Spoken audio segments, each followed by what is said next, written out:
TheWhoThatDaily.com. That's right, TheWhoThatDaily.com. Your one-stop shop for everything New Orleans Saints, New Orleans Pelicans, LSU Tigers, even the top flight boxing news. So if you're a Who That and you're looking for a place to stay up on your team, TheWhoThatDaily.com is your site. TheWhoThatDaily.com for the sport Who That in all of us.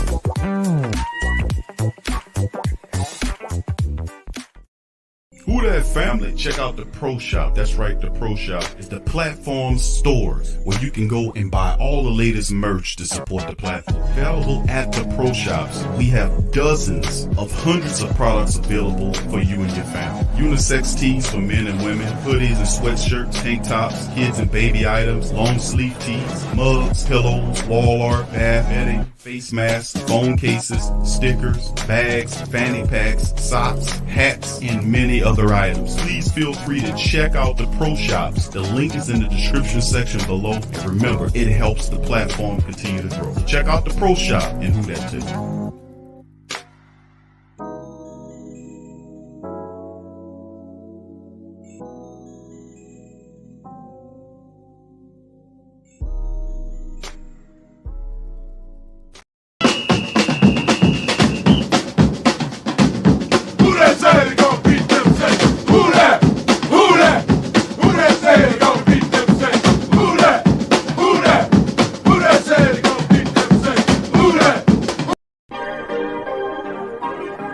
Yeah.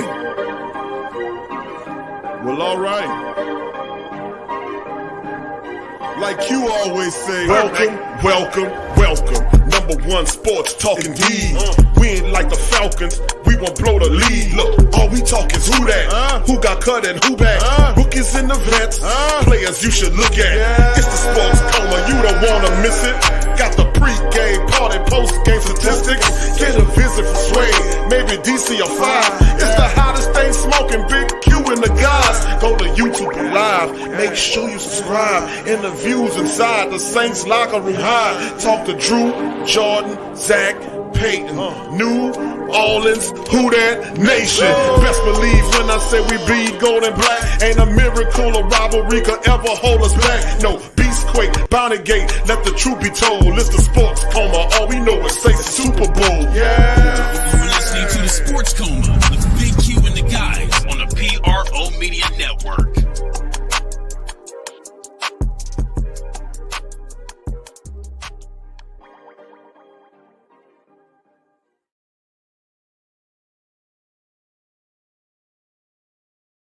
Our teams back when we played Seattle so many times, a few years back, he was coaching there and had a lot of success with Pete and his staff.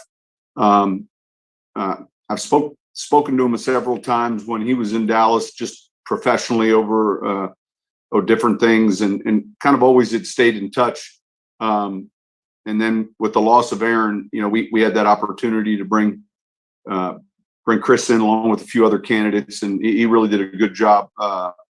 And I'm excited that he's joined our staff. I think there's certainly an experience level, and also the attention to detail. I think he's a really good teacher.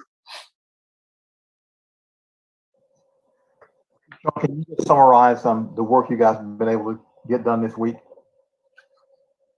Yeah, we've kind of continued with this schedule we've been on. We're getting a lot of, a lot of weight room work, a lot of conditioning, but a ton of individual specific technique work. And I think, sometimes when you get started in training camp and you get started in the season, you're always trying to have enough time where you're working the proper technique with your players. And I think this time frame for us has really been good. The rookie class, they've done a really good job. They're in shape, and I'm encouraged with the conditioning level of those guys as well as the veteran players.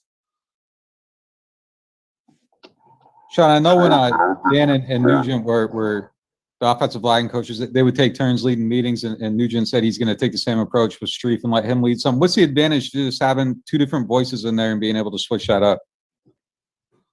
Well, it's a position group that's that's deeper than most, and so I think that it's fairly common in our league to see two coaches in that room.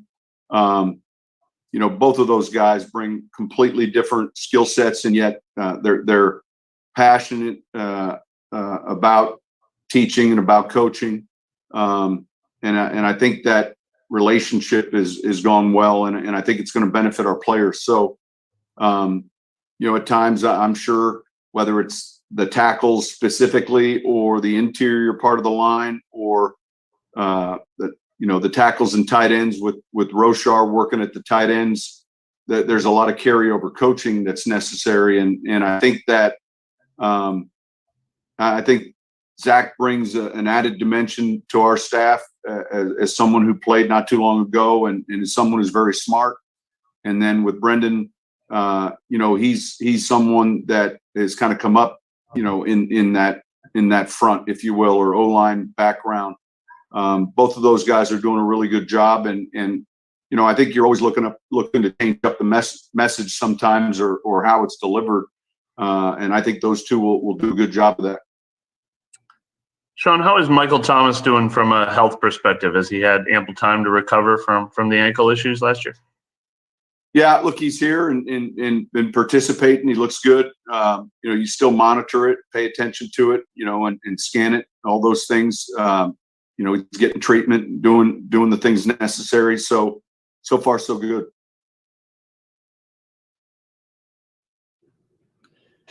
John, Let's pause the death for a second. Big ups to the great Saint Tank. Much love to the family members. Thank y'all for chiming in this live stream. We'll finish up Coach Payton chiming in on his thoughts. A bevy of different topics as well. I'd like to give a shout out to the great Saint Tank. What's up, family? Appreciate y'all being in this one. For the Thursday show, who that to the family members? Much love to the great Saint Tank and the entire Black and Gold Nation, man. We represent this stuff. We in this every damn day, baby, putting in work. Much love to you guys. Appreciate you joining me for this live stream. Much love to you guys. Appreciate you as well. Now, we're going to keep it going with Coach Payton momentarily. Also have two more interviews I'm going to spin for you guys. Demario Davis and Malcolm Jenkins, and a little bit from newly drafted cornerback Paulson Adebo to get with his thoughts on the team as well. So big ups to the fam. Appreciate y'all being here. A lot to unpack there by Coach Payton, basically breaking down and talking about the addition of Coach Richard, we have an article written by JD. John DeSacia will go over that as well. We'll cover three other, maybe 1, 2, 3 articles today. Like I said, I'm not going to try to keep you guys very long today on this episode of the show, but very positive accolades by Coach Richard. I think he's a tremendous upgrade over Aaron Glenn. No disrespect. I like Aaron Glenn. I just think Richard is working, with a little bit more fundamentalism and more passion, bringing that to it. And a lot of people, and I looked at the coaching styles. He kind of reminds me, his style is, like what Ryan Nielsen brings, passion, intensity. That's just what Coach Richard is. And he comes with that intensity. I think he helps out our defensive backs. Great detail. How much can he help guys like Marcus Williams improve? How much can he help guys like Paulson Adebo and the rest of these guys? I think tremendously. I really do. I've got a big support of the Coach Richard signing. I thought it was an excellent move. And like I said, we'll cover that. But let's finish up with Coach Payton as he breaks down day 3 of the Saints minicamp. Here we go. You notice any difference in Marcus Davenport coming in this year, whether it's physically, his mentality? He talked a little bit about how he was focusing on kind of getting more confident and not worrying about the results as much. Have you been able to see that? Yeah, I kind of see more of a veteran player. I know he's had a good offseason. He's been healthy for the most part, and he's doing well right now. That position group in general is really doing well.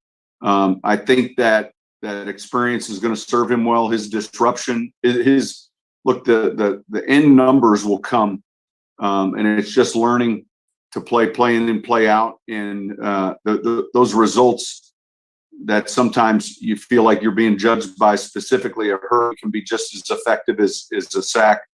We're excited he's having the type of off season he's having. You mentioned you guys are doing a lot of technique work. Are you guys seeing the growth that you want to see out of Cesar Ruiz from last year to where he is now? Yeah, absolutely. Absolutely. He's had a really good off season. He's been here and getting a lot of work done. But to answer your question, yes. Sean, I don't know if leap is the right word, but how much more of a production and impact do you think Traquan Smith can make this year on, offensive numbers? I know he's come a long way as a blocker as well. So. Yeah, look, he's got a lot of versatility. He does a lot of things well. I see a confident player when we talk about him. He's physical. You can point to games where you see growth. And last year, with some of the injuries we had, he had a real good, an important game for us at Detroit. He's one of those players that I think details every aspect of playing that position, and so he's not afraid to do some of the noisy work, but yet he's someone that can stretch the field, and he's in good shape. He's moving around. He's smart. He's versatile, and all of those things you don't take for granted. Confidence was the first word you mentioned. Is that something that did have to develop with him for a little while? I know he talked about grasping all the different receiver positions early in his career. Yeah, I think he's always been a confident player, but then all of a sudden, a young player that comes into our league and then starts doing it on a regular basis, you see that grow. And so again, I use that term, I see a veteran player with him and the way he prepares, the way he carries himself. He's one of the leaders now in that room. And I think, he's someone that not only does it by example, but I think he's someone that puts in all the time and the attention to the detail. Sean, for your second-year players, after that kind of truncated, weird offseason they had last year coming in as rookies, how important has this offseason been for them just to get that full amount of time and get to know everybody and know where they're supposed to be, all that sort of stuff? I think it's been extremely valuable. You're right. I mean, the schedule that they came into last year was uniquely different. They've all been here now and gotten into a routine relative to their training, and specifically have had a lot of time to work on their individual technique as it pertains to the position they're playing. So I think that time frame has been extremely beneficial. I mentioned the rookie class the same way. They've been real impressive in their time here, and all the things. I get updates each day from Dan, our strength coach. We're excited to see these guys, in training camp once we have a chance to put pads on. That's Coach Payton breaking down his thoughts on several different players. Very interesting, and coaches as well. And to be honest with the family members, I'm very excited, man, about the addition of like Rashard and a few of these other players. I think the Black and Gold Saints will have a tremendous year, to be honest with your family. So I'd like to thank all the family members for being in the stream today. Much love to the Great Saint Think Tank. Appreciate y'all being in this thing as we keep it turning. So salute to the Great Saint Think Tank, baby. We in this thing. Big ups to the fam. Please feel free to hit upon the like button. If you're not a subscriber, smash the hell out that goddamn subscribe button and share the show links in your social media. Much love to the family members. Appreciate y'all being here on the show as well in this installment of the Great Saint Think Tank. So without further ado, we're going to keep this thing moving. We're going to keep it moving and grooving. The next interview, we got this Demario Davis. He'll chime in. Then after that, Malcolm Jenkins. And then we'll hear something. We're not going to play extended edition, just enough for bite size to get a few things and mindsets on some of these players and what they think about it going into the next camp. Like I said, a lot of these guys are professionals, just basically acclimating and going on to the next level. Coach Payton talked about the weird stuff that happened last year with the C-19 restrictions. The Saints, for a large part, handled it masterfully. They handled it masterfully and still put together a hell of a season, in the regular season. Then the playoffs, not so much. But they adjusted very well, and that's what the Saints need to do. We adjust well in the regular season. The playoffs, that's something else. We have to get better with that, and I think that will eventually come. with us being more particularly paying more attention to a balanced offense and doing what we're supposed to do with that goddamn running game. That's a big part of it. So with that being said, man, like I've been saying for the last, I don't know how many years now, well over 5-6 years now.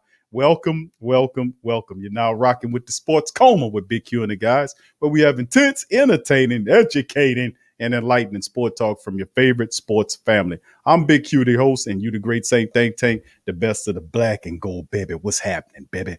Baby, what's happening? All right, so with that being said, fam, we're going to move on to the next one. Mr. Demario Davis is next, followed by Malcolm Jenkins, and then a little bit of Paulson Adebo. Then we'll cover some news articles, about 3 of such. And like I said, this show today will be roughly about an hour, maybe a little bit over that as we keep it going. Of course, you know, we do our extended show on Friday when we open up the lines of communication for the family members to chime in on thoughts from this past week. Anything black and gold matter. So with that being said, we're going to bring in Brother Demario Davis and let Brother Demario break down his thoughts, what's going on in the defensive chemistry, among other things. Here's Demario Davis. Put one in the chat, family, if you can hear it good. I keep a little activity going on. How things been going so far? Obviously, it's a lot of constant work. Had a lot of new faces in the room. What's been your assessment thus far versus this weekend? It's been smooth in the linebacker room. Yeah, we got a lot of new faces, some familiar ones as well. Hodge has been great, just as far as detailing the tape, you know, finding technique things that we need to work on, that we need to clean up, things that are recurring for our position week in, week out, you know. So just being able to sharpen the sword for guys who have seen it, and, you know, the young guys, they can get caught up pretty quickly because we all gonna see the same stuff. Demario, as your off seasons have gotten more community and civic minded, have you been able to maintain that balance to stay in the tip top shape football wise and stay sharp that way? Well, for me, it's keep the main thing the main thing. You know, outside of, you know, my faith and my family, you know, the main thing for me is my career, and this platform. It's what I do, which allows me to be who I am. And, you know, this platform gives me a lot of opportunities, but, you know, you got to protect the platform. So I keep the main thing at the end of the day. Making sure that my body is in, you know, tip-top shape is always a main priority. Making sure that I'm finding new innovative ways to take my game to the next level. You know, so, you know, I just keep the main thing. And at the same time, I don't get so locked into it I'll never just be a football player. I'm always, in any space that I'm in, going to try to find a way to impact people. And so that's my teammates, that's my peers, that's, you know, my colleagues, and neighbors and people in the world. So I keep the main thing, and, you know, I keep it moving from there. Same basic, and we'll finish up Demario's interview after this next question, but it's the same thing. You hear from Drew Brees when he was there. You hear from Jameis Winston. He's saying a lot. What it is the servitude to the people. Why? Why would you serve the people? Because these athletes know, the ones that have their mind right understand where their wealth come from.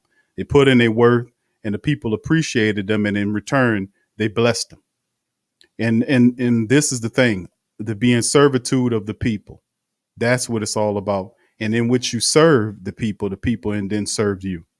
And that's a part of the mindset, universally speaking. Remember, I equate that universe to a giant manufacturing plant of thoughts that you put out to the universe. Then it takes a while, depending on your faith in the process, to be able to materialize something that is invisible to everybody else except for you. Think about what I just said there.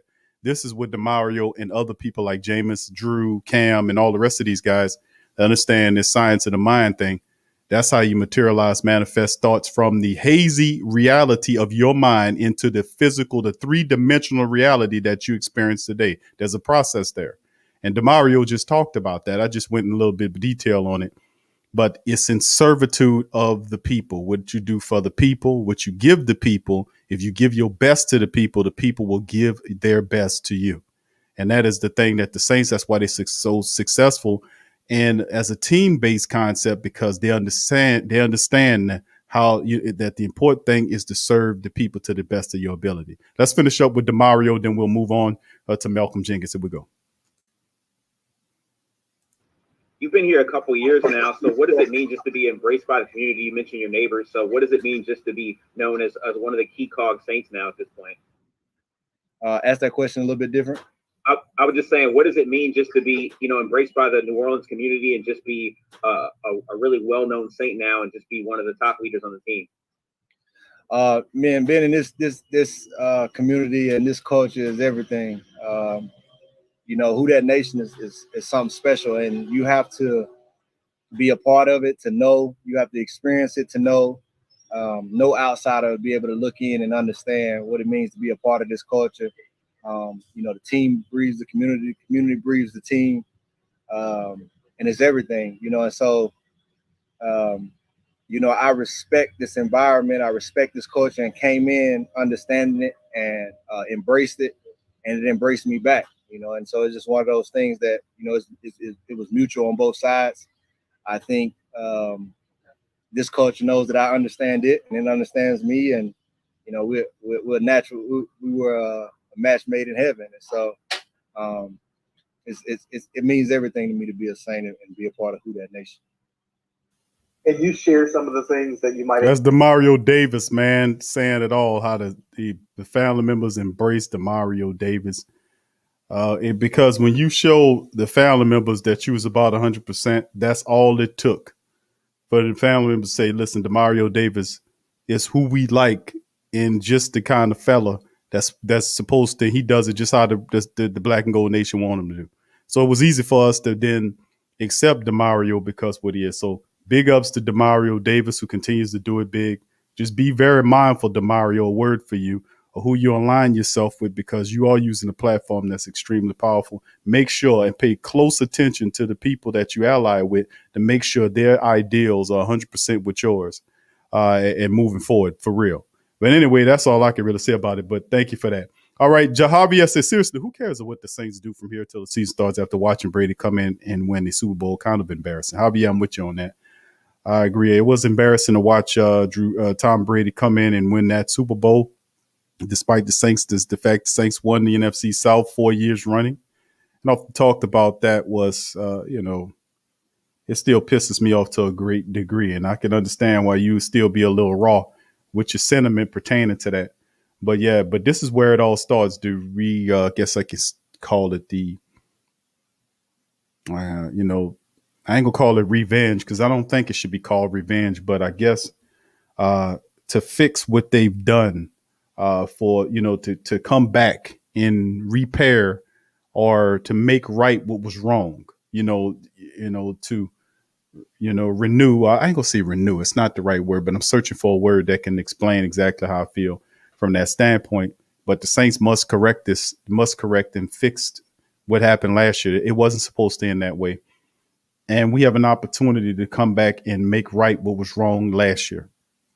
And we'll see this Tom Brady-led team again. They pretty much put the same damn team together. A lot of the pressure's on Tom Brady and his Tampa Bay cohorts. And, of course, the Saints are not really getting any respect in the national media. People are picking the Saints to miss the playoffs. So there's not pressure on the Saints to do anything. And I think that the Saints can sink into that underdog role that we have been having before the media started riding our jock and saying that the Saints are this, that, and the third. So, I mean, it allows us to refocus into the underdog role. But, yes, it all starts right now, the camaraderie between new teammates and the older or experienced teammates starts right now. And it's a very important process. It's not very exciting as the actual game's being played. But this is when the groundwork of a team is made during this process of time. The mini camps leading into the big camps and all these little things is opportunities for these guys to get together and get minds and spirits together, work out, get on the same line. For them to 87 to 90%, Sean Payton said 100% of them showing up for camp because they know they have unfinished business. And, for lack of better words, I would say unfinished business. The Saints have a lot of unfinished business to take care of. So I just definitely understand where you're coming from on that, because to be honest with you, I'm still a little pissed myself on that. So thank you, Javier, for your comment, man. All right, let's keep it going here as well. Big ups to the rest of the family. Thank y'all for being here. Thank you for your super chat, Tasha, baby. Who that to you? Appreciate you. Much love to you, and thank you for your super chat. Appreciate you. And my dog Sean for being up in this piece. What's happening? All right, big ups to the rest of the fam, man, as well. Redemption. There you go, Tim. Thank you, fam. I know you would get it, Tim. Thank you, bro. That is the perfect word, redemption. You know, that is perfect. Absolutely perfect. And that's what the Saints need. It's not revenge, baby. It's redemption. It's not revenge, baby. It's redemption. And that's what it's supposed to be. The Saints have to rectify the wrongs and stump the hell out of the Tampa Bay Buccaneers every chance that they get. What's going on with the rest of the fam, Brewman, and the rest of the family? Trey Joseph, 985J in the building. What's up, fam? Morgan, Shedrick. What's up, Shedrick? Big ups to your fam as well. Swag fan and yeah, how about that? Restoration. How about that one? There you go. And what else we got? Okay, big ups to the rest of y'all, man. Thank all the family members for joining in. Pelicans Nola, our brother Tori, Dada, 985J. Let's see who else we got. Tramal, JT, big ups to you. Tragic 504, brother Jerry, as well. Mocha, big ups to you. Thank you for being here. J Dog, what's up, J Dog? The Cajun man, what's up, fam? Good to see you in the chat. Appreciate you stopping by. All right, who else we got to thank in the building as well?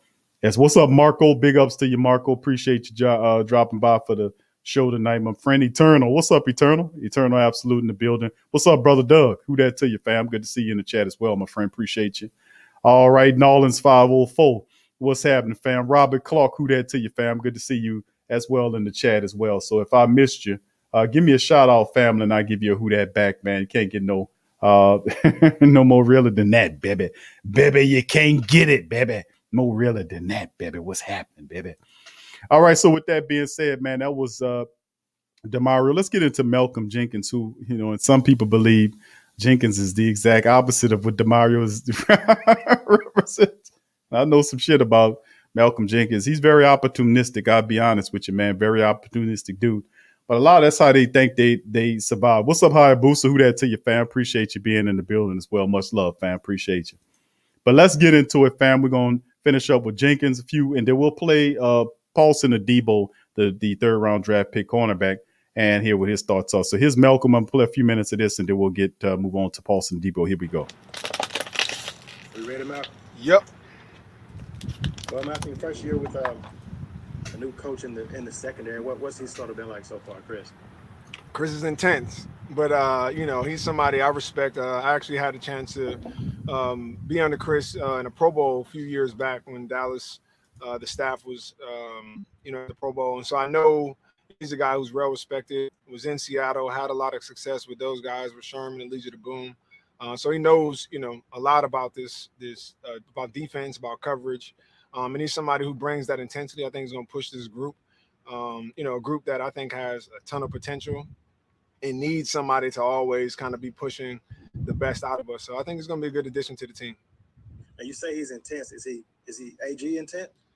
Well, AG's, you know, former player intense, where, you know, AG, you think he's going to come out of the locker room with a helmet on. But Chris has come out here with cleats on like a player, his very first drill. So it's like, dude, all you got to do is point the direction you want us to run. But he's out here, you know, he feels like he's in it. And I think that's relatable as players.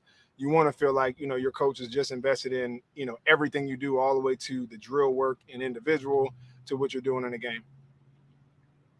I know you guys loved AG and everybody, you know, has really high reviews of him, but is there any benefit to maybe having a change up and just maybe a new perspective in that room?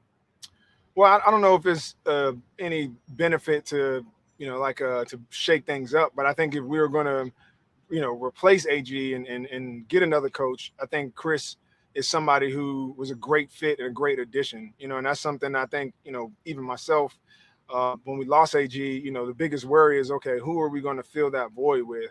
And when I heard Chris's name, I think that was, you know, I was excited because like I said, I've been with him. He's well respected. I know what he brings to this type of room. And I think his personality will mesh well with the guys that we have in that room.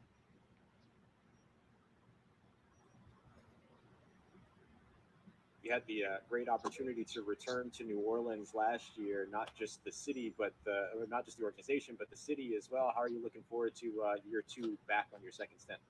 Yeah, well, last year, was a bit awkward for me because, everything's kind of shut down.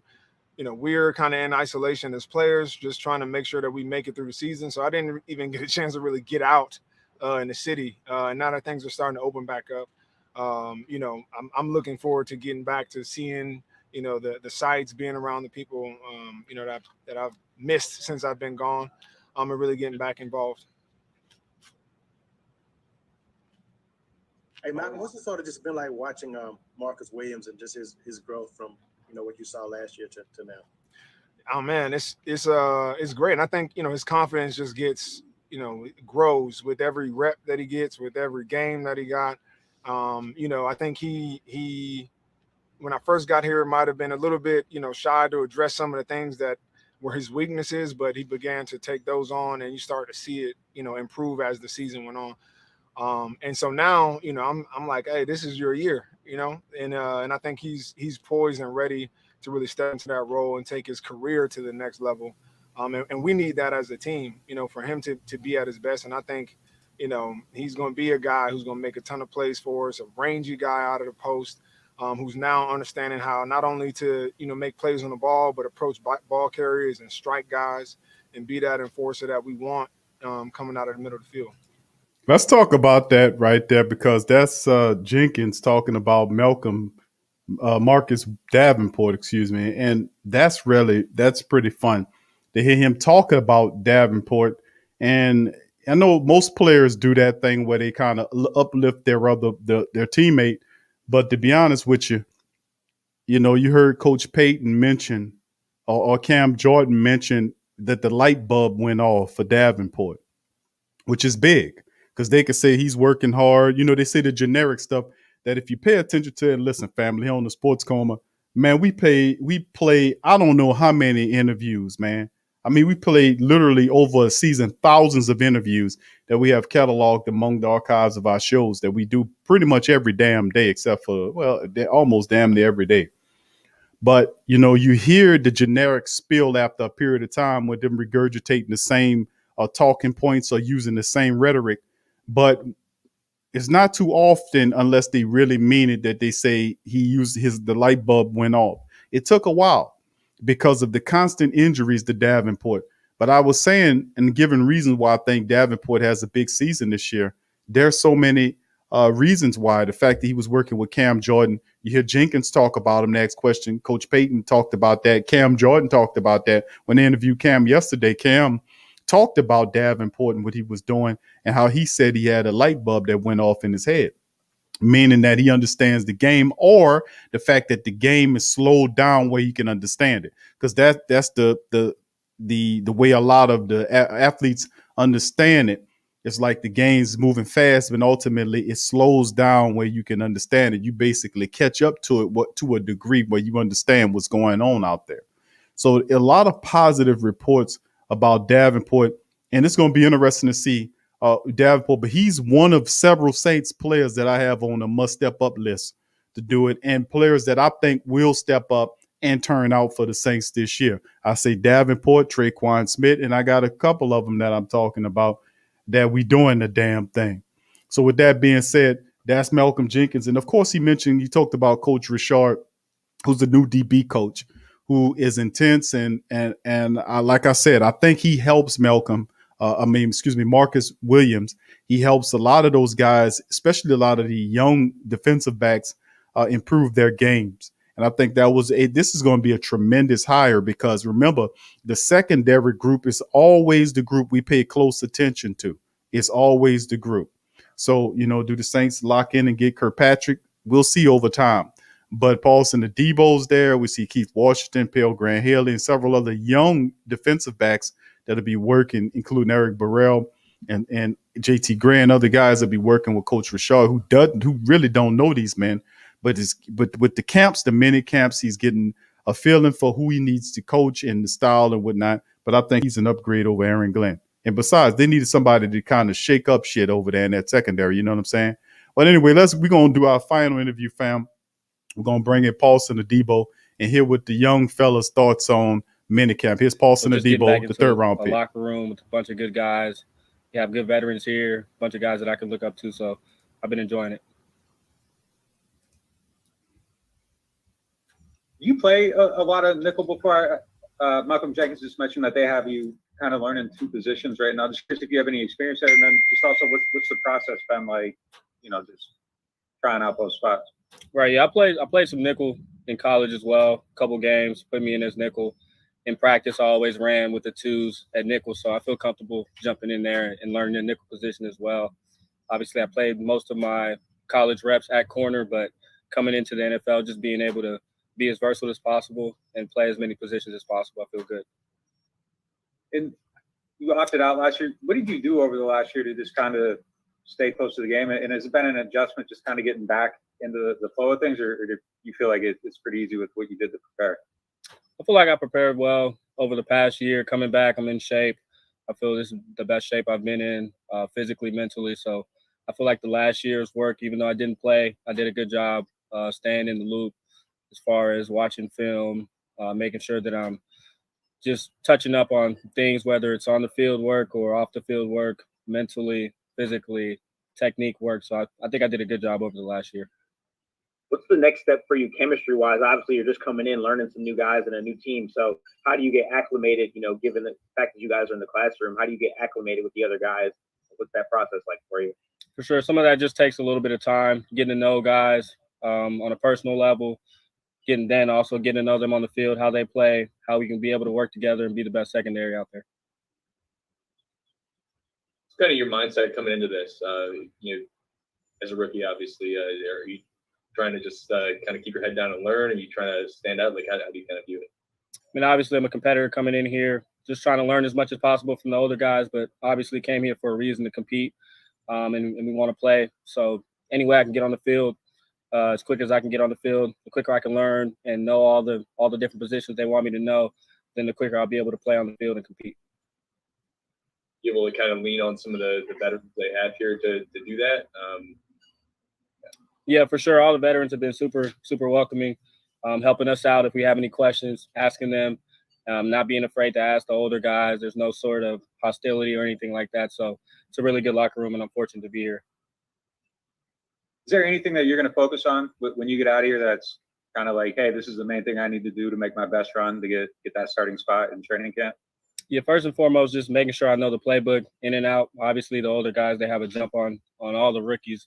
So as a rookie, your number one job should be, making sure that you know the playbook as well as the older guys. So that's probably the main thing. And then everything else, technique work, any other thing that I can work on, off man, press man, working in nickel drops, zone drops, man drops, just trying to do everything. What's been the first exposure to that playbook? Has it been pretty easy to pick up, or is there a little bit of a learning curve? It's a little bit of learning. Obviously, there's a couple things that I did in college that are the same that we're doing here. Some things are a little different. Mostly it's different terminology, but I feel like I was prepared well coming in from college, learned a lot of different defenses. So I feel comfortable being able to learn on the fly and pick up this defense as well. Often, obviously, this isn't quite the time for you, but are you somewhat anxious to get back in the pads and kind of mix it up a little bit? Yeah, absolutely. I haven't played in a year and some change now, so just kind of chomping at the bit. Can't wait to get out there in pads and compete. Love the game of football, so not being able to compete for the last year was tough, but I'm glad I can be out here with a good organization and give myself a chance to succeed.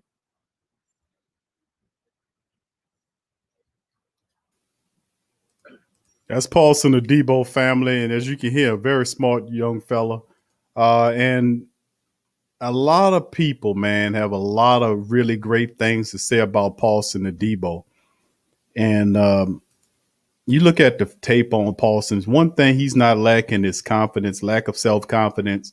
He's a guy that a lot of his coaches explain, or, you can look at the scouts, but, if you really want some information, you talk to Adebo's coaches. And what they say and what I've read about him in interviews and, that they did and also video reports that they did when he asked about Paulson Adebo from his coaches, really smart dude that picks up things very quick. And also one of the coaches was saying how he self-correct as well. And you could tell Adebo to do something, and then you say, okay, don't do this, and he stops doing it. So really intelligent player, really serious, really professional player, as you can hear, and his voice, a really likable dude as well, that will serve the Saints secondary. And of course, you heard him talking about learning the slot. He played a little slot. He played outside. He did both. And the kid is going to be a talent. And of course, the fundamental thinking is, of course, when you have a guy like Paulson Adebo, who's a third round selection for the Saints to come in, the likely thing that the black and gold would like to do is to bring in a veteran that can then play those reps while Paulson plays until he gets his, enough time or games until the coach feels like he's ready to go. But sometimes, you got guys that you just throw in there. I think the coach the Saints ultimately, and Sean Payton ultimately, will bring in a veteran to kind of compete with Paulson Adebo. But Debo is not going to just settle for that, okay, I'll wait for you and I'll learn from you type of role. He's going to try to win that second job, and I think he's tall. And the only thing, I can look at his tape and see at times he's a little stiff, but I think Coach Rashard will work a lot of that out of his game. I really like this dude. He's a very talented player. I think he fits. He's not going to let you talk crazy to him like Patrick Robinson. Let Steve Smith talk all up in his face and tell him you ain't nothing and all this. And he just sit there and look at him and act like he ignoring him. Oh, no, you ain't going to talk crazy to me. You're going to get your ass. You're going to have a dog fight in this day. I'm just saying, you can't let them talk because they talk to this, like that shock and awe thing. If I show you all this weaponry here, all this kind of stuff, you might get scared enough to say, I can't beat that dude. He got it. None of that shit there got any bullets in it. It's all for show. But that's a part of the game. 99% of it's mental and 1% physical. That's how it is. If I can trick you out of it into not representing or showing your thing or get you out of your game, I got you beat. If I'm living in your head, then I got you beat. And you won't do that with Paulson Adebo. He's a really intelligent player. And I think he will serve the black and gold nation greatly.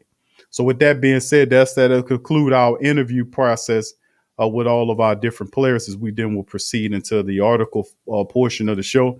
And y'all just give me a second and I'll share one of the articles right here with the family members. And this one's coming from NOLA.com, which is the Time-Picayune. Cite Sean Payton on how Michael Thomas looks after last season's ankle injury. So far, so good.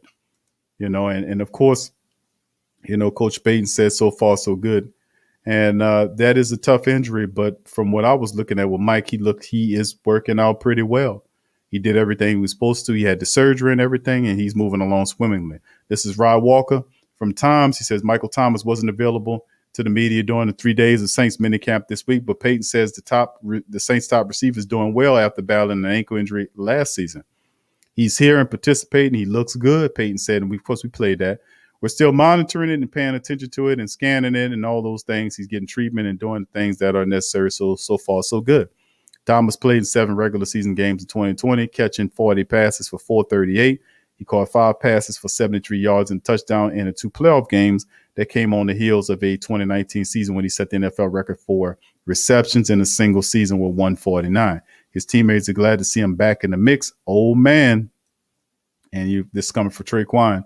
Just having Mike's presence on the field, he's great. He's a great guy.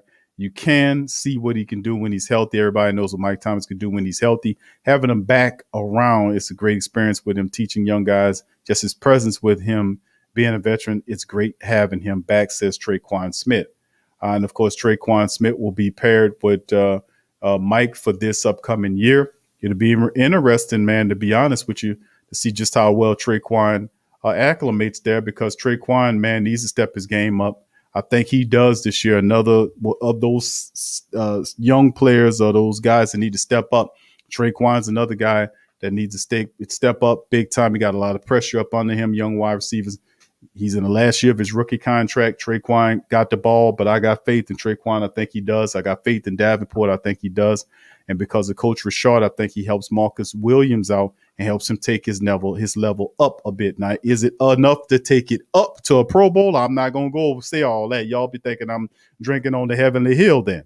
But the reality is, I think Coach Rashard helps a lot of those secondary people because he has, like a coaching style that's like not in your face in a negative way, but it's like high energy style, ingratiating to the players, finding and directing them and saying, listen, this is what I want you to do. More vision, more vision orientated.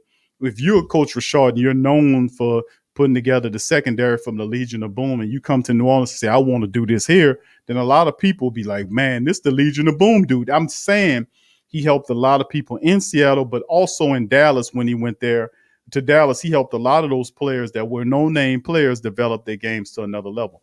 So, like I said, Coach Payton talked highly of him. Also, you heard Malcolm Jenkins say a lot of positive stuff about it. I can't say enough about Rashard. I think he helps out the Saints in a great way. And speaking about Rashard, let's get into this article right here written by JD, John DeSacia from NewOrleansSaints.com. He has a really good article I read, and I invite the family members to go there and read it on NewOrleans.com. Show JD some love. Secondary coach Chris Rashard adds championship pedigree to New Orleans Saints defense. Just being around him the last few months, it's really been fun to be around him. And here's John DeSacia breaking it down about Coach Rashard. Very intense dude. Former New Orleans secondary coach Aaron Glenn was a popular staffer with the big personality and competitiveness that often manifested itself in truckloads of trash talk during practice and drills. With Glenn having moved on to Detroit as the defensive coordinator for former Saints tight end coach Dan Campbell, who's now the coach, Rashard was the Seattle's, he says, but former Super Bowl champion Chris Rashard joined the staff this offseason. Rashard was with Seattle as the cornerbacks coach in 2011, defensive backs coach in 2012 to 2014, and defensive coordinator from 2015 2017. Man climbed himself up.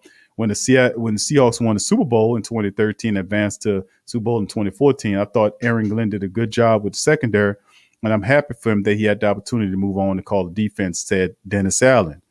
And I think it was well-deserved opportunity for him, so I'm excited for him in that opportunity. But I think Chris Rashard is a guy that obviously I had a lot of respect for. I've admired his work. He was a part of the Legion of Boom secondary in Seattle, getting that set up, and then the 2 years there in Dallas in 2018, 2019, when he had a couple of defensive battles in terms of those games. But we're really low-scoring games, have an opportunity to watch them go to work. He's highly competitive. He's extremely intelligent. He brings a pedigree with him, a championship pedigree in him that gives him an instant credibility within that room. Just being around him for the last few months, then really the last couple of weeks with the majority of our players, it's really fun for me to be around him. And look, we kind of come a little bit from different backgrounds in terms of scheme. And so I'm learning from him. How about that?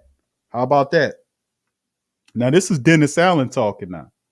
Okay, the Saints defensive coordinator. What's up, Demi, baby? Who that to you? Good to see you, Kai. What's up, Kai? Who that to you? Will Dickerson. What's up, Will? Josh in the bag. What's up, fam? Good to see y'all in the chat.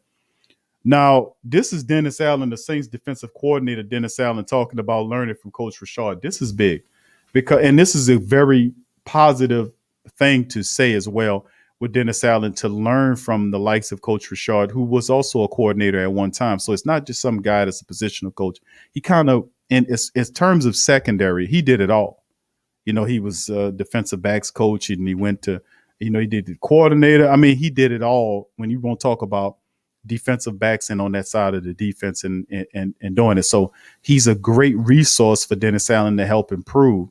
And of course, when you bring him on to the team and he tells Dennis Allen, listen, man, I want to make the Saints have the Saints Legion of Boom. That kind of put Dennis Allen's antennas up.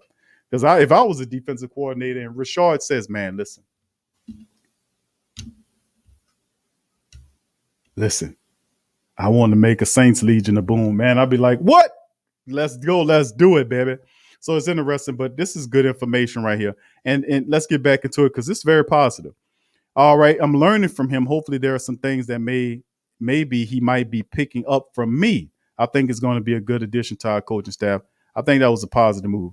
And, it'll be interesting to see how it all shakes. But I think that was a really positive thing for him to say about Coach Rashard, who, like you said, championship man, defensive backs coach, was a defensive coordinator, did a lot of stuff on that side.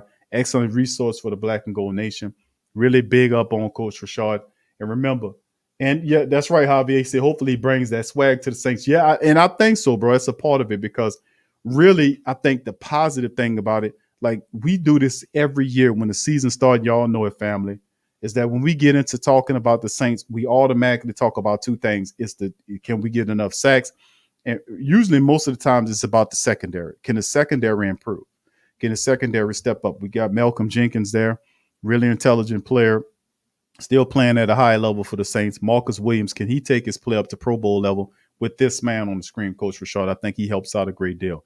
Laddie Daddy is another guy that can learn from Rashard as well. And I think Paulson Adebo's addition helps out as well. And I'm really happy because of the young defensive backs that's Paulson Adebo, Keith Washington Jr., Pale Grant Haley, and Bryce Thompson, and several other the Saints defensive backs have an opportunity to learn from this guy to help out. And he can possibly help a PJ Williams, a guy that, or I don't know, I ain't gonna say put too much on him, but he's a plus in many different sectors for the team as opposed to a minus. So, I mean, it'll be interesting to see him bring new tactics, new schematics, new thought processes in the secondary to kind of revitalize those guys, and if not anything, teach them the right perspective to play for a championship secondary, and not letting SOBs talk mess to you, punishing them, because that's why I like Coach Rashard, teaching that hard-nosed stuff. Listen, don't let guys come up in here and point and say first down, all this shit up in here. Don't be helping them guys up. If you knock their asses down, don't help them up. Coach Winfield, my high school coach, told me that when I lifted the son bitch up after I knocked him on the ground. He told me, don't do that. What you doing helping that boy up there? I said, well, Coach, I thought I was just doing, being a good sportsman. He said, nah, man, the hell with that. Your job is to knock him down. You let the referee or his teammate help his ass up. After that, you ain't never had no problem with me knocking somebody down again after that. I said, yes, sir, Coach, after that. But that's the mentality, man. Help your own people up, But that's the deal. And I think Coach Rashard is somebody that preaches those principles, because if you watch the secondaries that he's coached, they fly around, they're intelligent, they're aggressive, and they play with a mean swagger that I think the Saints secondary could benefit from having Coach Rashard there. So that's why I was really big on this signing after Aaron Glenn got out of here, because if you go back and look at it, a lot of Aaron Glenn's in his fourth and final year here, you can see that it was teetering down a bit. It wasn't trending up. It was teetering down, because you've seen several defensive backs kind of teeter down in it. I think this guy, Coach Rashard, helps out. All right, fam. So let's get ready to jump to the next article that we'll move on to. What's up, Mike? Big ups to you, fam. Big ups to Hold'em Hook TV. Big ups to you, Mike. Good to see you in the building as well. All right. Big ups to you. Elmo says PJ should play strong safety. And a lot of people, listen, what's up, Kenny? Who that to you, brother? I hear you, Elmo. And yeah, safety is a position. They put PJ Williams there. They know PJ can't cover his own bed. PJ is not a good coverage dude, but sometimes safeties have to cover people. So what you do then? So you can't. My thing is, listen, if they got a defensive back that can't cover, we have to find a defensive back that can cover. And it's not like, and that's just me, man. That's just how I say, man. We need people that's gonna come on here and help out, not somebody up here stealing money, stealing money from your ass. You can't have that. All right, let's get to our final article here, family. And this is coming from our friends at the Saints News Network, Mr. Bob Rose. Big ups to you, Bob. 4 factors that make the Saints an elite defense in 2021. And Bob's one of our favorites. He's been on the show several times. He's now on the radio with great Saint Think Tank family members. And he had a terrific article, and I want to share with you guys. Feel free to go there to Saints News Network and take Bob's articles and share them on social media. Also with Kyle T. Mosen and the rest of the Saints News Network staff, they do terrific work. Anytime I can give them a shout out or and tell the family members to support their work, I'm going to do it. So let's get into it. They suffered several losses on this unit this offseason, but the New Orleans Saints could still be an elite defense in 21. Here's why. Known for historically productive offenses for the most of the past 2 decades, the Saints have put together one of the league's best defenses over the last 4 years. No longer a team that was relying on the amazing abilities of Drew Brees, the Saints become a team that beat opponents on the defensive side of the ball just as effectively. New Orleans allowed the fifth fewest points per game and were 4th in yardage allowed in 2020. They led the NFL in interceptions, were 3rd in turnovers forced, and held 7 of their opponents to less than 20 points a contest. You can Marcus Williams picking off Ridley right there. The Saints suffered some personnel losses on the defensive side of the ball this offseason. Gone to starters like Jack Rabbit Jenkins, Quan Alexander, Sheldon Rankins, Trey Henderson, along with major contributors like defensive tackle Malcolm Brown and Alex Anzalone. The personal losses created some crucial questions for the unit at the cornerback position, along with concerns about depth at linebacker and defensive tackle. New Orleans responded to the offseason departures by spending their first 3 picks in the 21 draft on defensive players. First round choice, Mr. Peyton Turner, second rounder, Mr. Pete Werner, and third round choice, Mr. Paulson Adebo, are all expected to play major roles this season. The newcomers will be a big factor in how the Saints defense performs in 21. Here are 4 reasons to believe the team's defense will again rank among the league's best this season. Let's look at it. Number 1, star power, baby. Let's look at that. Saints have at least one all-pro caliber player at every level of their defense. That's a great point. Demario Davis, Cam Jordan, and Laddie Daddy, Marshawn Lattimore among the league's best players at their position. 31-year-old Jordan is coming off a down year by his lofty standards and undoubtedly will play with a chip on his shoulder. He's getting in real good shape this year. Davis is perhaps the league's best linebacker and one of the NFL's most underrated defenders. Amen to that. Lattimore is a true lockdown corner with elite coverage skills and constantly nullifying an opponent's top receivers. Say, well, Q, sometimes Laddie Daddy gets bored, but listen, think about it like this. When you showed a picture of Mike Evans. Mike Evans is one of the best wide receivers in the game. Physical marvel, big guy, can play the game. And Lattimore takes Evans out of games, takes him out of the games. And he gets ready for Evans. And that's be a part of the thing, him getting up to play for everybody, which he worked on last year and got better with that. I think Coach Rashard helps him in that and take his game to another level as well. Because it's funny too, because I talk about Rashard, but listen, fam, what it's pretty much it is this. Rashard has that championship experience. All these defensive players, these DBs know about the Legion of Boom. All of them know about it. And his work. So they'll be, very interested and eyes open to what Rashard is saying so they can get the best out of them. So he walks into this with that pedigree. I think he really uplifts the cornerback room, the defensive backs overall, with him coming into this thing. Free safety Marcus Williams, he has yet to earn Pro Bowl honors, but is considered one of the top safeties in the game. His outstanding range caused New Orleans to apply the franchise tag to prevent him from hitting open market and free agency. I don't think he's one of the best safeties in the game. It's just me. Watching 67 contests from Marcus Williams with 13 interceptions through 67 starts. It's not a great or a high total interceptions per game. That's just how I look at it. You might view it differently. But I think Marcus Williams' issues are not just that. He'll catch that interception if he's in position. His issues is mentally, in my perspective, breaking down, not exactly knowing what he's not processing the game correctly, not exactly knowing what he's looking at, taking poorish angles to tackle people. And then when he gets there, whiffing on tackles, ducking his head down, not knowing how to tackle properly. That's a big problem with Marcus Williams.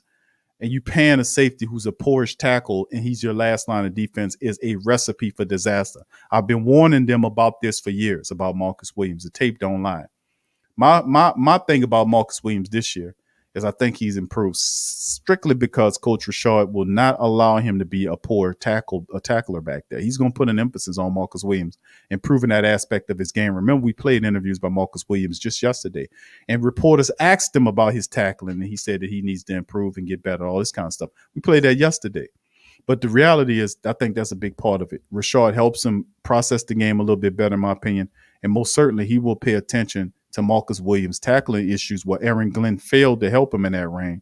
I think Rashard will, because you cannot have a good, a safety, which is a last line of defense back there whiffing and taking poorish angles, not know what he's looking at, and he's not a good tackler. You cannot have that. Third-year defensive back Chauncey Gardner-Johnson is among the team's most valuable defensive players. Amen to that. He has a spectacular versatility, creating havoc near the line of scrimmage, also providing standout slot coverage. Defensive tackle David Onyemata is an emerging star. He has improved in each of his first 5 seasons, produces consistent disruption for New Orleans' defensive line. And an emerging star is a good quote for David Onyemata, even though people don't say enough about David Onyemata. Really, he's a burgeoning star, and Bob Rose hits it. And I don't apply star to David Onyemata. I don't think I've ever done that until I read this article. But he's right. Each of the last several years, he has improved each year and has gotten better. He rarely misses any times. He doesn't miss any games. The last time he missed a game was when that rotten-ass commissioner gave him a 1-game suspension for a weed box he ordered that he didn't actually smoke, in which the authorities even dropped the charge on when he did a little class or whatever he did. But Goodell gave him a 1-game suspension for that. But Onyemata is an emerging star, no doubt about it. The Saints seen it. That's why this raw-ass 4th-round draft pick out of Canada some damn well beat out the 1st-round draft pick out of Louisville, Sheldon Rankins, who is now playing for the Jets. Because they know what David Onyemata is. And he's only going to get better. So good call right there by Bob Rose. The second thing is leadership. New Orleans rookies, along with second-year linebacker Zach Bourne, face high expectations. However, the team's core of leadership make it one of the strongest locker rooms in the NFL. Demario took the mantle as one of the team's leaders since his arrival in 2018 with the retirement of Drew. Davis is now the team's unquestioned vocal leader. Remember, he was doing a lot of the facts where he was firing up the show and everything. He was doing all that, getting everybody to rah-rah. He can assume that duty. Safety Malcolm Jenkins is entering his 13th NFL season, 7 with the Saints, and he is still playing at a high level, but also adds valuable stability and experience to the team secondary, which is a plus. Cam was one of the NFL's most respected defensive players, even when a team ranked among the league's worst defenses through the middle part of the last decade. Nearly as important as the production was the fact that Jordan has acted as a mentor for the team's young defensive lineman and has done a tremendous job, by the way. Cam doesn't get enough credit for that. The Saints' defensive leadership is as strong as any in the league, but the unit also has great continuity. Players like Laddie Daddy and Williams, Onyemata, and several other key role players have all been together for playoff runs over the last 4 seasons. Number 3, pass rush. How about that? After early season struggles in 2020, the Saints secondary came together to play spectacular football down the stretch and led the league with 18 interceptions. They were also helped by a devastating pass rush that recorded 48 sacks, 119 QB hits. Trey Henderson, who led the team with 13.5 in 2020, is gone, but the Saints have plenty of disruptive players left up front. Jordan has had double-digit sack totals 5 times in his career, including 3 of the last 4 seasons. Fellow defensive end Marcus Davenport has proven to be a disruptive pass rusher when healthy. Third-year defensive end Carl Granderson is already a handful for single blockers. Remember, he had 5 sacks last year and looks on the verge of doing a breakout season. Onyemata is a major disruption for opponents inside and commands double-team blocking. First-round pick Payton Turner caught the team's eye early in the draft process and has terrific pass rush potential as well. And defensive coordinator Dennis Allen runs an aggressive defensive scheme and is not shy about blitzing Demario, Chauncey Gardner-Johnson, or Malcolm Jenkins. And in this situation, the Saints have 145 sacks over the last 3 regular seasons.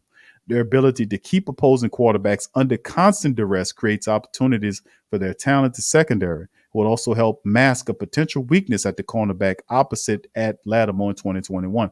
Very good point. And we've talked about that before with the family members. What's up, Kevin? Who that to you, fam? Good to see you in the chat. Appreciate you. Please hit the like button, fam, if you hadn't already. Hit that thing. Please hit it.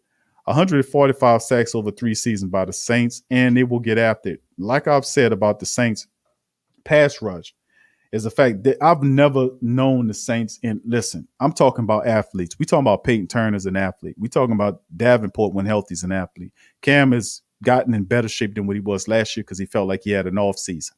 Passanio is athletic. David Onyemata is they have Granderson. Not only are they big guys, 6'6" Davenport, 6'5" Peyton Turner, 6'5" Granderson, 6'4" Cam, 6'3" Onyemata, 6'7" Passanio, and then you go into the reserve guys like Shai, who's 6'3", and all the rest of these guys. But what's interesting is the fact that the Saints are big and faster on the defensive front, which they're looking to capitalize on everything that they did last year in Denson. Can Davenport reproduce what Trey Henderson did is a fair question. Most people say, Q, he ain't going to be able to get no 13.5 sacks, and I might agree with you. But if Davenport is the type of defensive end that you would surrender 2 first-round draft picks in the draft to accrue or to get, most certainly, right, he can beat out a 3rd-round draft pick out of Florida Atlantic, right? Or was it Florida International? I think it was Florida FIA, where Trey Hendrickson came from. He can beat Trey, right? I know he's faster, stronger, and bigger than Trey Hendrickson, but the it factor is he has to stay healthy, which Cam is working with him on that. But and also the caveat is Davenport will be getting single blocks because David Onyemata will gobble up 2 guys. The blockman takes 2 to block Onyemata. You're not going to single block Onyemata or Cam Jordan. So those 2 will command double teams, which would give a single opportunities, one-on-one matchups with Davenport against whoever he's facing. So, man, listen, he can very well have double-digit sacks. I'm not saying 13 and a half by any stretch of the imagination, but 10 is not unrealistic if he stays healthy and he's facing as many single blocks as we think he is going to face. We'll see how it is. Remember, it was Cam and also Coach Payton that said that the light bulb done went on. Well, it took quite a few times for that to happen because a lot of the times he was hurt. He couldn't work on his craft or his skills or his fundamentalism if he was trying to rehab from an injury. And pretty much that was the case for Davenport the last several years up until last year when he actually went into the off season healthy. So we'll keep it moving. And the 4th and final reason is run defense. Let's take a look at what Mr. Rose says about that. In today's pass-heavy NFL, most coaches put an emphasis on stopping opposing running games. The Saints have been one of the best in the league at doing just that over the last 3 seasons. New Orleans ranked 4th in the NFL against the run in 2020 and allowed the 2nd fewest rushing touchdowns in the league. They allowed less than 94 yards per game on the ground and just under 4 yards per carry. The Saints have held a top 5 ranking against the run in each of the last 3 years, and he got that lit up in bold.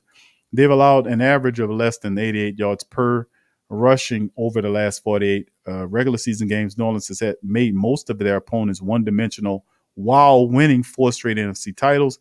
The suffocating run defense has allowed them to unleash a chaotic pass rush and has helped the Saints defense create turnovers. Does that continue?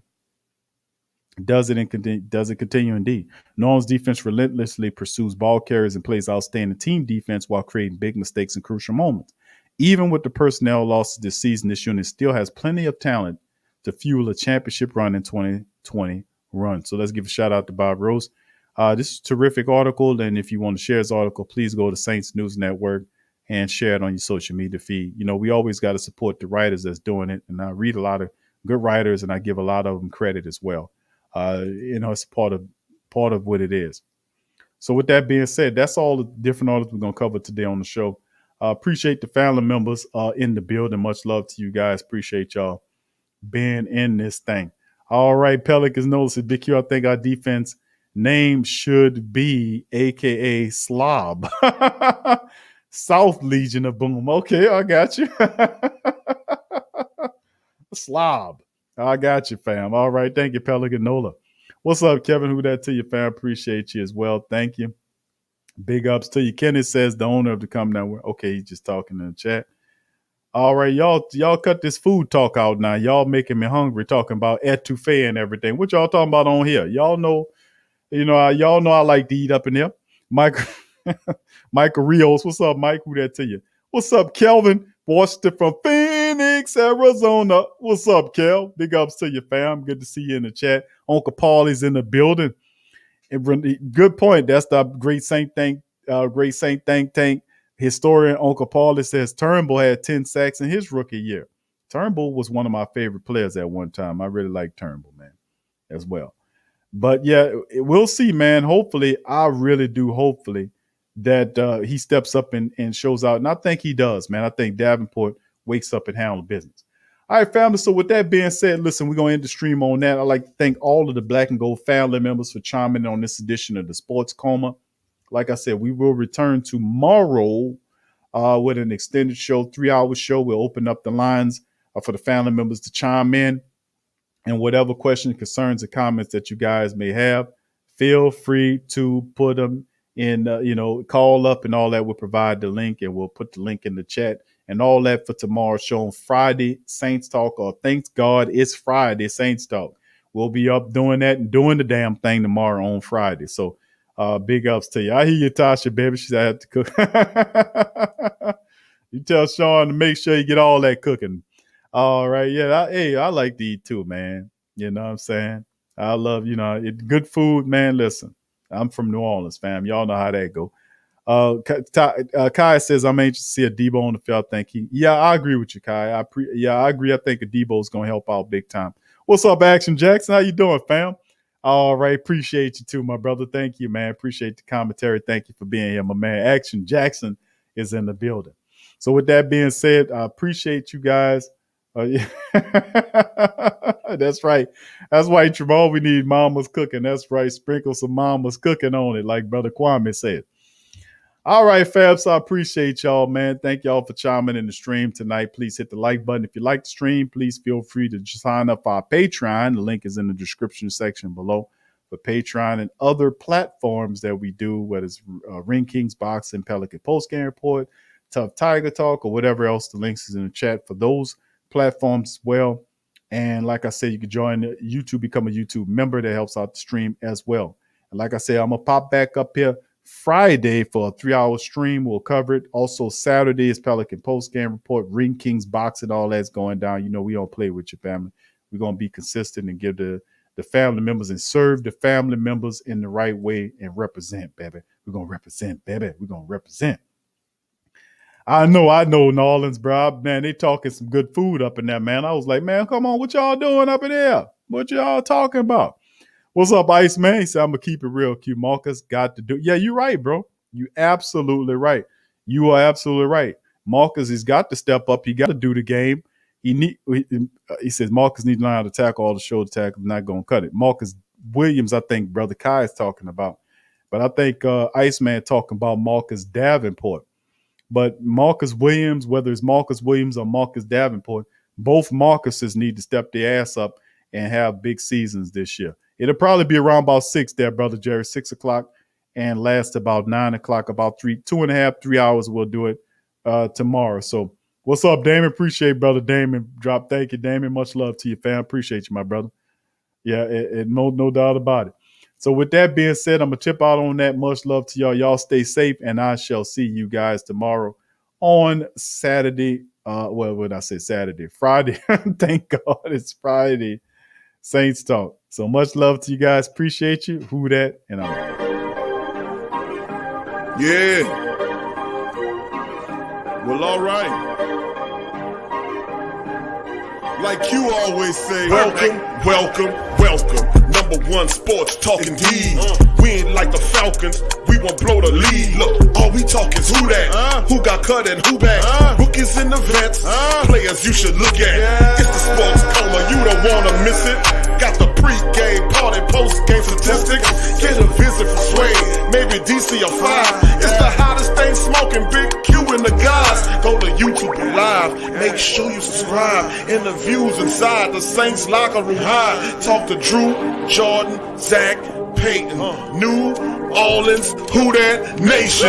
Best believe when I say we bleed gold and black. Ain't a miracle or robbery could ever hold us back. No, Beastquake, Bounty Gate, let the truth be told. It's the sports coma, all we know is say Super Bowl. Yeah. You're listening to the Sports Coma with Big Q and the guys on the PRO Media Network.